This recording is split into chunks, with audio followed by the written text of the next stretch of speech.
ഇപ്പോൾ നമ്മുടെ സ്റ്റോക്കിൽ ബെൻലിയുടെ ബെൻഡേഗ, ഇത് വേൾഡിൽ തന്നെ ഏറ്റവും ഡിമാൻഡുള്ള SUV-കളിൽ ഒന്നാണ്. ഏറ്റവും ഫസ്റ്റ് ഡിമാൻഡ് റോൾസ് റോയ്സ് കള്ളിനനാണ്.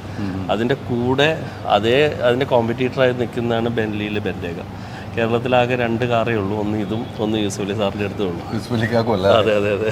ഇത് നമുക്ക് ഇഷ്ടപ്പെട്ട് വാങ്ങിയിട്ടിരിക്കുകയാണ്, ഈ ആളുകൾ ഒന്ന് വാങ്ങണം. അതെ അതെ അതെ അതെ അതെ. നമ്മുടെ ഒരു ഇഷ്ടം കൂടെ ഉണ്ടല്ലേ? നമ്മുടെ ഇഷ്ടം എന്ന് പറഞ്ഞാൽ ഈ പറഞ്ഞ പോലെ ഇതിനൊക്കെ ഇവിടെ കസ്റ്റമർ ഉണ്ട്. ഇപ്പം ഇതിൻ്റെ അന്ന് ഏകദേശം ഒരു 5 കോടിയുടെ മുകളിലായിരുന്നു, പക്ഷെ ഇപ്പം ഈ വാഹനത്തിന് 7 കോടിയുടെ മുകളിലായി. അപ്പോൾ ഒരു പുതിയ ബെൻഡൊക്കെ വാങ്ങണമെങ്കിൽ 7 കോടി വരും. അതിൻ്റെ പകുതി പൈസക്ക് നമുക്ക് എന്ത് ചെയ്യാൻ പറ്റും? ഒരു പ്രീ ഓൺഡ്, അതും കേരള രജിസ്ട്രേഷനാണ്, ആകെ 20,000 കിലോമീറ്റർ ഓടിയിട്ടുള്ളൂ. അപ്പോൾ നമ്മൾ വാങ്ങിയത് നമ്മൾ ഭീമയുടെ കേരളത്തിൽ ആകെ 2 എണ്ണേ ഉള്ളൂ. ഒന്ന് യൂസുഫലി സാറിൻ്റെ അടുത്ത്, ഭീമയ്ക്ക്. ഇപ്പോൾ നമ്മുടെ കയ്യിലാണ്. ഇപ്പോൾ ഭീമയുടെ കയ്യിൽ നിന്ന് നമ്മൾ പർച്ചേസ്